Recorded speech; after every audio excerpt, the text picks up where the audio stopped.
kong telo. Sakto jud imong mama, diri jud ka makitaan. Nakahinamdum pa ka diri. Syempre, diri gud ta nagkaila. Grabe no? Di kan kay tag memories diri ba? Nagdakop-dakop ta. Nagpiknik ta. Ug atong gidala akong manghod.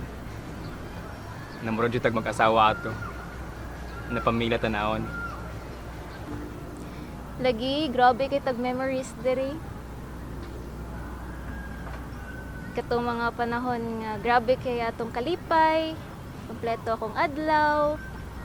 Kana bitaw, di ko ganahan nga magdaga ng oras para lang mag-uban ta.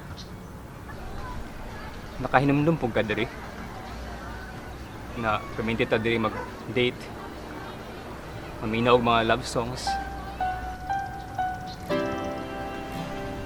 Ano din ipangita ko nimo?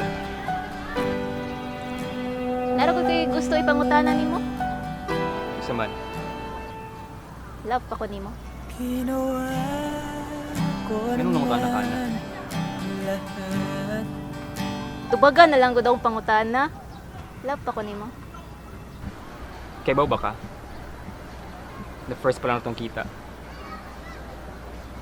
Kay gibati na ako og kalipay nimo. Paghigugma nimo. Hangtod nga na ako aka. So love pa jud ko nimo. Di ba, kung mahigugma ang isa ka tao, kimusulti jud ka sa tinuod. Oo. Gusto nito ako mutubag sa imong pangutana. Pero di na ako ganahan mo assume o mo asa pa. Kay kabaw ko, na ako rin masakitan. So love pa jud ko nimo. Oo.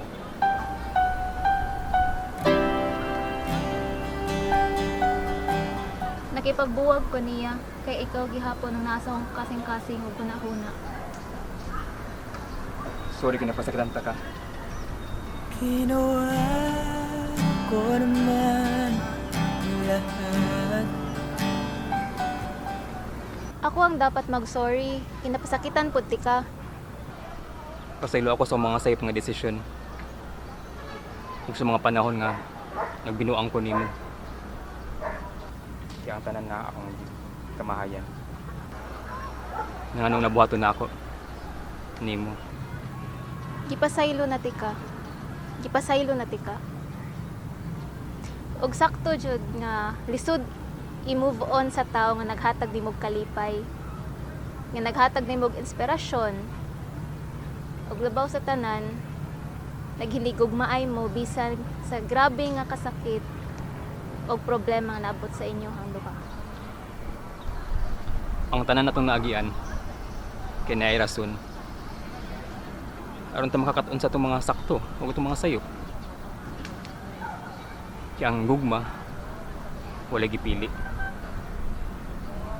Babae man o lalaki, tumboy o bayot, basta ang importante naghinigugma ay o nalipay sa usag-usa.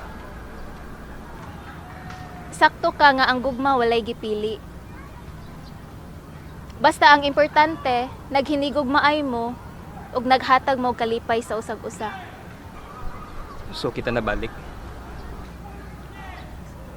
Yes.